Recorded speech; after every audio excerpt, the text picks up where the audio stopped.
Ng gulay ng Chinese. Gulay ito ng Chinese, guys. Ito po, papabrown ko lang yung topo. Linagyan ko lang siya ng asin. Ayan. Ito yung squibbles at saka kung ano-ano. Tapos shrimp, sinap, itlog. Ito yung gulay niya, bago beans, carrots, at sprouted munggo. Pinakuluan ko po yan ng saglit lang. Tapos trinin, hugasan. Yun lang po. Ito siya. Yan. Ito po. Ito po ang start ng ating. Hindi naman po siya ipag-brown.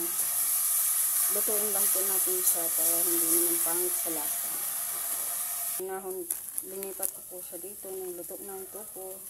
Naglagay po ako ng oil konti. Tapos ito. Tapos ayan. Garlic lang at saka white onion. Laging white onion po para hindi siya mamutla o mangitim yung ating pagkain. So, naluto na. Para kaakit-akit pa rin siyang tingnan. At isa pa magana sa pagkain. Tapos ito pa, pag ganyan na, alam mong luto na, ilagay mo na po yung mga sahog lahat. Yan na po yung shrimp at saka yan. Yan na siya. Pinaghalo ko po yung carrots kasi madali lang naman maluto yan. Kaya halo-halo na sila. Ang pagsahog lang po nito, asin at saka patis, konting patis. Tapos black pepper. Yun lang po. Mamaya, pagluto na po ang gulay at saka ilalagay yan at saka yung itlog. Yan po siya. Masarap din po ito. Hindi po ito lumpia. Ganito lang po mga Chinese magluto ng gulay. Gulay ng Chinese. Yan. Alam niyo po ba, kasi nakalimutan ko yung itlog. Dapat una yung itlog. Ito yung gamit ng oil natin.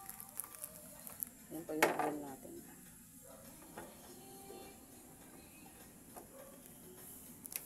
Olive oil. Kailangan pala yung itlog muna. Nakalimutan ko. Ganyan. Kasi yung itlog natin hindi pa naluto. Ganyan.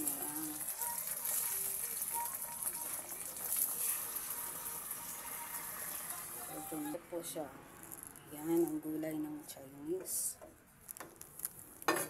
Nakalimutan ko kasi. Tapos ito po yung pampalasa natin. Ito yung ulo ng shrimp pinakuluan ko sa luya. Tapos dinikdik.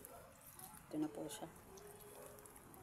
Pagkaunti lang po para hindi siya masabaw. Hindi kasi pwede ito masabaw. Ayan na po.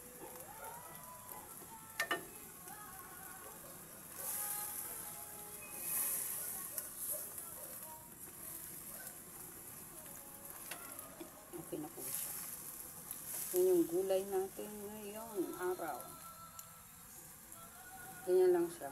Diba? Kahit ito lang kainin, wala ng kanin, diet pag may time. Ay, itlog naman na yan.